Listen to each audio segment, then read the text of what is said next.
Hello and welcome to the GSBC podcast, proudly brought to you by the Greater Springfield Chamber of Commerce. I'm your host, Matthew Taylor-Farrington from Purple Bunny Marketing, and today I am joined by Iain White from White Internet. Thank you for coming along. And we're going to have a chat about Iain's business and what White Internet Consulting does. So, Iain, what led you to establish White Internet Consulting, and how has your experience shaped the services that you offer today? Well, I think the main thing is that being a chief technology officer for companies big and small, I realised that a lot of the small businesses couldn't afford a full-time person in that role, but they certainly needed the assistance to do tasks. So I've kind of pitched my business at the people before technology and putting forward that even small businesses can benefit from a part-time IT person to help them. Yes, agreed. I think as a business owner, and I've dabbled in a little bit with IT, you definitely need someone in that space, especially as everything becomes way more digital as the things go on. All right, so your firm provides a comprehensive suite of services from virtual CTO to digital transformation. How do you determine the right solution for each client? It's all about connecting with the client, what their requirements are, or rather what their goals are. What do they want to achieve? What are they struggling with? What's their pain point?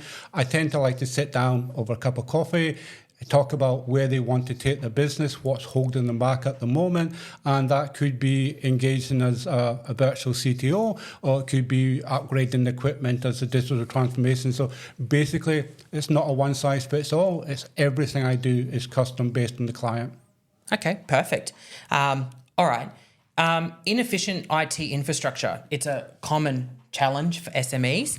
How does your consulting approach address and rectify these inefficiencies? Well, I start off with, I have a basic checklist that I run through. Again, there's different types of infrastructure in the cloud, on premises, but I cover off what the main points are.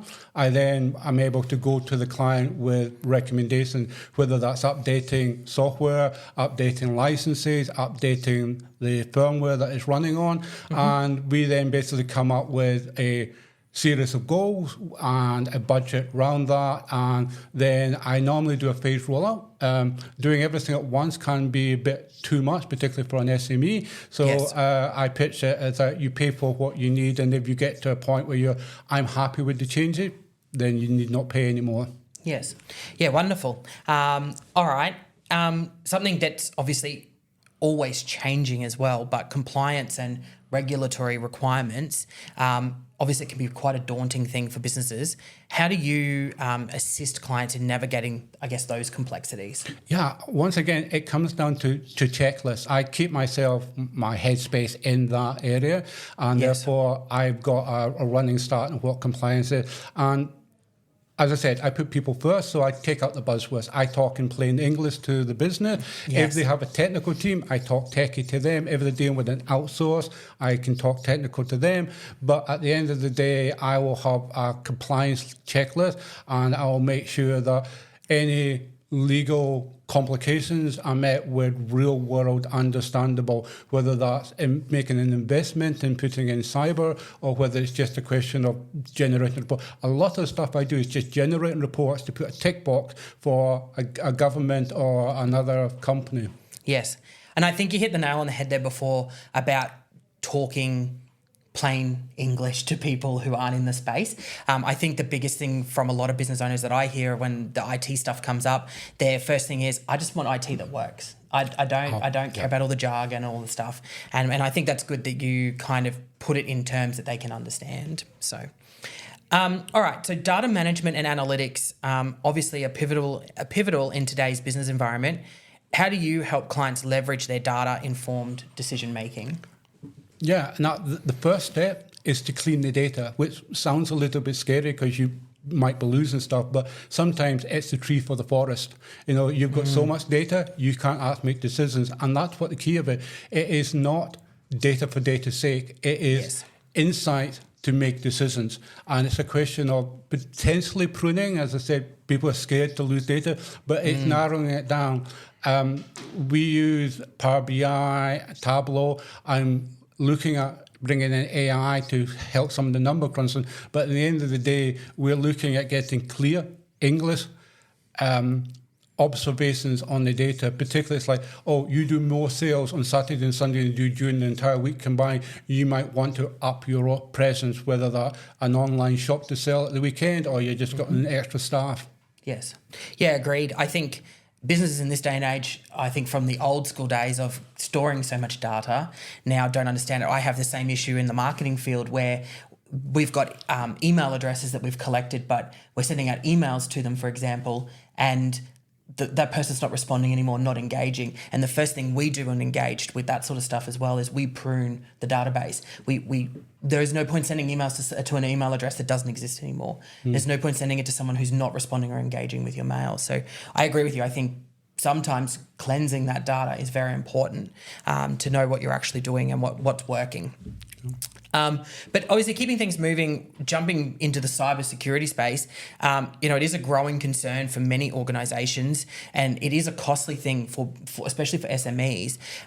What strategies do you implement to safeguard your clients' digital assets? Well, once again, I use a staged approach with it. We start small. I mean, I feel a lot of the cyber vendors out there are looking for big compliance for corporates. And yes. That's good, and we need that. But what I start with is good password policies, multi-factor authorization, having a disaster recovery plan. Yes. What happens when it all goes? What happens when you roll in Monday morning and your database is down and you've lost half of your email addresses? And how do you contact your customers? Yes. Where are your backups stored?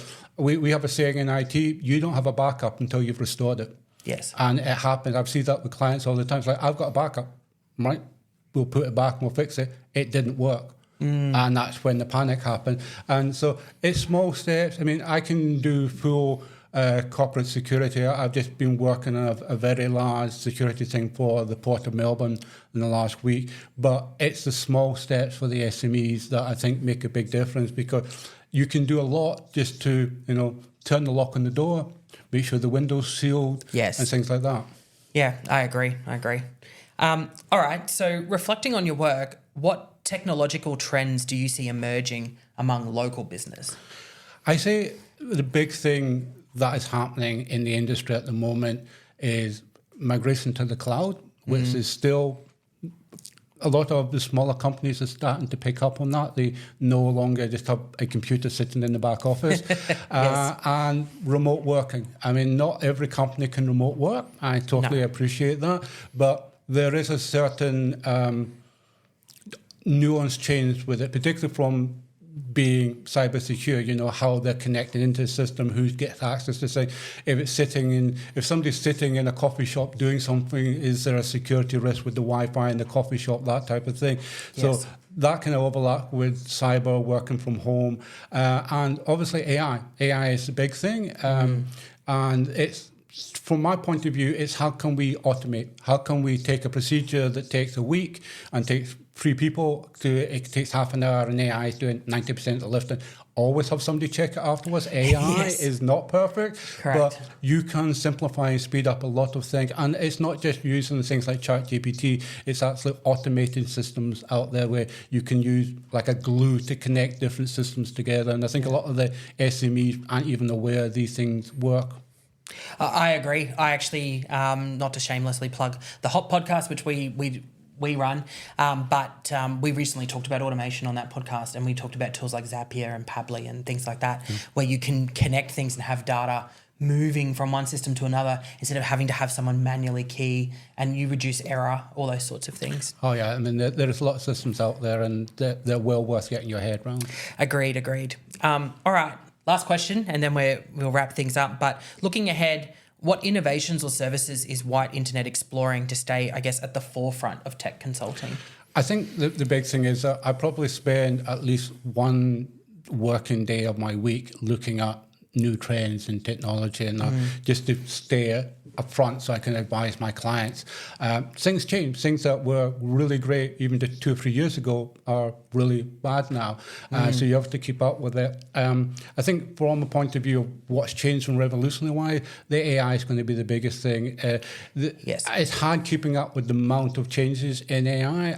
I dabble a little bit, but it's not my main forte because, as I said, I'm more on the processes, procedures side of it. I do use it to help me keep these up to date and maintain them, but mostly I just do kind of research on my own on a couple of known good sources for it. But I think the things that are going to change is that kind of fact that systems are going to hook into AI and do this automation, as you said. Yeah, I agree. Couldn't agree more. All right, well, thank you for coming along, Iain, and having a chat and taking us through what you provide and what White Internet Consulting does. And thank you for tuning in to the latest episode of the GSBC podcast, brought to you by the Greater Springfield Chamber of Commerce.